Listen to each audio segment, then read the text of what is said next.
నా పేరు పూణెం శివరాం, పోలంపల్లి గ్రామ పంచాయతీ పెద్దగుంపు గ్రామానికి చెందినవాడను. గత నెలలో డిసెంబర్ నెలలో 3వ విడతలో జరిగినటువంటి 17వ తారీఖు జరిగినటువంటి ఎలక్షన్లలో నా భార్య అయినటువంటి పూణెం హిమబిందు సర్పంచ్ స్వతంత్ర అభ్యర్థిగా నిల్చోవడం జరిగింది. తను పూర్తిగా కూడా స్వతంత్రంగా నిల్చొని సమీప అభ్యర్థి అయినటువంటి మన హేమలత మీద 30 ఓట్ల మెజార్టీతో మాత్రమే మేము ఓడిపోవడం జరిగింది. నేను 5 వార్డులు గెలుచుకోవడం జరిగింది. స్వతంత్ర అభ్యర్థులందరూ కూడా 5 వార్డులు గెలుచుకున్నారు.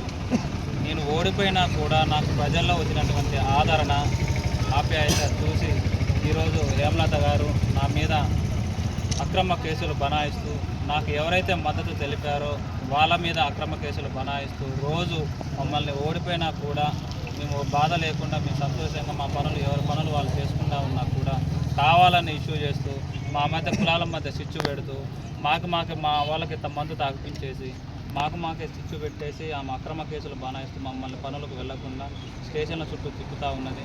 తనపై ఖచ్చితంగా మాకు కఠిన చర్యలు తీసుకొని ఎలాంటి గొడవలు ప్రశాంతంగా ఉన్న గ్రామాలలో ఇంతవరకు ఆమె గెలిచినటువంటి దగ్గర నుండి ఇంకా నెల రోజులు కూడా కాలేదు, దాదాపు 5-6 కేసులు నమోదైన ఆమె అధికారంలో వచ్చిన దగ్గర నుంచి 5-6 కేసులు నమోదు చేసుకోవడం జరిగింది.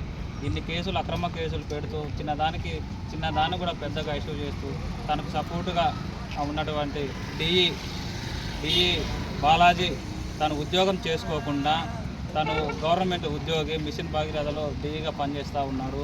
తను ఉద్యోగం చేసుకోకుండా తను అక్రమంగా వాట్సాప్లలో ఫేస్బుక్లలో లేనిపోనిదన్నీ కూడా మెసేజ్లు ఫార్వర్డ్ చేస్తూ తను ప్రభుత్వ ఉద్యోగినా లేకపోతే రాజకీయ నాయకుడా ఏమీ కూడా మాకు అర్థం కావట్లా. ఆ డిఈ ఉద్యోగం చేసుకోకుండా మెసేజ్లన్నీ ఫార్వర్డ్ చేస్తూ ఉన్నాడు.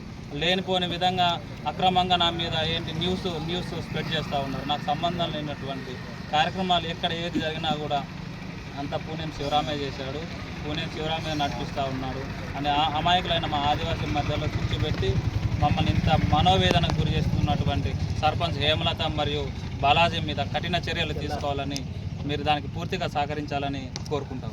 జై ఆదివాసీ, జై ఆదివాసీ, జై ఆదివాసీ, జై ఆదివాసీ, జై ఆదివాసీ.